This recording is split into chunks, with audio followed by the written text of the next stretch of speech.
সাইকোলজির একটা আধুনিক বিষয় হচ্ছে পজিটিভ সাইকোলজি এবং পজিটিভ সাইকোলজির অনেক বিষয়বস্তুর মধ্যে বহুল আলোচিত সমালোচিত একটি বিষয় হচ্ছে আত্মনিয়ন্ত্রণ। আত্মনিয়ন্ত্রণ বলতে আমরা বুঝি সাধারণভাবে আমাদের নিজেদের আচরণ এবং আমাদের নিজেদেরকে নিয়ন্ত্রণ করা, কিন্তু মনোবিজ্ঞানের ভাষায় আত্মনিয়ন্ত্রণ বলতে বোঝায় আত্মনিয়ন্ত্রণ হলো এমন একটা শক্তি বা সামর্থ্য যেটা দ্বারা আমরা ভবিষ্যৎ লক্ষ্য অর্জনের জন্য প্রয়োজনীয় উদ্যোগ গ্রহণ করি। আত্মনিয়ন্ত্রণ হলো এমন একটি মানসিক প্রক্রিয়া যেটা মানুষকে অন্যান্য প্রাণী থেকে আলাদা করছে। অর্থাৎ অন্যান্য প্রাণীরা যখন যেমন ইচ্ছা আচরণ করতে পারে, কিন্তু আমরা মানুষ হিসাবে আমাদের নিয়ন্ত্রণ বা সীমাবদ্ধতা বলে একটা টার্ম আছে বিদায় আমরা অন্যান্য প্রাণীর মতো আচরণ করতে পারি না। এই ক্ষেত্রে আমাদের নিজেদেরকে নিয়ন্ত্রণ করতে হবে। এখন প্রশ্ন আসে, আত্মনিয়ন্ত্রণের অভাবে কি কি ঘটতে পারে বা ব্যক্তি জীবনে, কর্মজীবনে, সামাজিক জীবনে কি কি ঘটতে পারে। গডফ্রেডসন তার জেনারেল থিওরি অফ ক্রাইম বইয়ে উল্লেখ করেন যে আত্মনিয়ন্ত্রণের অভাবই হলো অপরাধমূলক আচরণের অন্যতম কারণ। বিভিন্ন রকম অপরাধমূলক আচরণ ছাড়াও আমরা আত্মনিয়ন্ত্রণের অভাবে আত্মমূল্যায়ন করতে পারি না। অর্থাৎ আমাদের নিজেদের মধ্যে যে পোটেনশিয়াল আছে সেটা আমরা রিচ করতে পারি না।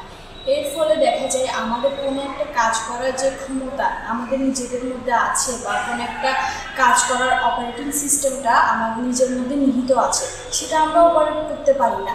বা অনেক ক্ষেত্রে দেখা যায় আমরা কোনো কাজ করার ক্ষেত্রে আমাদের পূর্ণশক্তি ব্যবহারের ক্ষেত্রে আমরা অনেকটা দ্বিধাদ্বন্দ্ব বা কে কী বলবে অনেকটা জাজমেন্টের ভয়ে থাকি এবং এই জাজমেন্টের ভয় থেকে আমাদের মানসিক ভীতি সৃষ্টি হয়, যা পরবর্তীতে আমাদের মানসিক বিশৃঙ্খলা ঘটায়, যার ফলে আমরা আত্মনিয়ন্ত্রণের বদলে আত্মনিয়ন্ত্রণ বিচ্যুত আচরণ করি এবং আমাদের এই আত্মনিয়ন্ত্রণ বিরোধী আচরণের ফলে আমাদের আশেপাশের পরিবেশ বিভিন্নভাবে ক্ষতিগ্রস্ত হয়। তার চেয়ে বড় ক্ষতি করি আমরা নিজেদের। আত্মনিয়ন্ত্রণ বিরোধী আচরণ করে আমরা সব থেকে বেশি ক্ষতি করি আমাদের নিজেদের। এখন প্রশ্ন আসে, আমরা এই সমস্যা থেকে কীভাবে উত্তরণ করব অথবা আত্মনিয়ন্ত্রণ কীভাবে চর্চা করব। মনোবিজ্ঞানের সুখ বা পরিচিতি নিয়ে বিভিন্নভাবে বিভিন্ন ধাপে আলোচনা করা হয়েছে। তার মধ্যে দুটি হলো, একটি হলো তাৎক্ষণিক সুখ বা তাৎক্ষণিক পরিচিতি এবং দ্বিতীয়টা হলো বিলম্বিত সুখ বা বিলম্বিত পরিতৃপ্তি। তাৎক্ষণিক সুখের ক্ষেত্রে হয় কি আমরা বিষয়টা বা জিনিসটার সাথে সাথে পাওয়ার একটা কামনা, একটা তীব্র কামনা কাজ করে, যে ক্ষেত্রে আমরা আত্মনিয়ন্ত্রণ চর্চা করি না। এবং বিলম্বিত সুখ বা পরিতৃপ্তির ক্ষেত্রে হয় কি আমরা অনেকটা অপেক্ষা করে থাকি। এখন তাৎক্ষণিক পরিতৃপ্তি বা তাৎক্ষণিক সুখের ক্ষেত্রে ওটা থেকে বেরিয়ে এসে আমাদের বিলম্বিত সুখ বা বিলম্বিত পরিতৃপ্তি সেটার দিকে নজর দিতে হবে।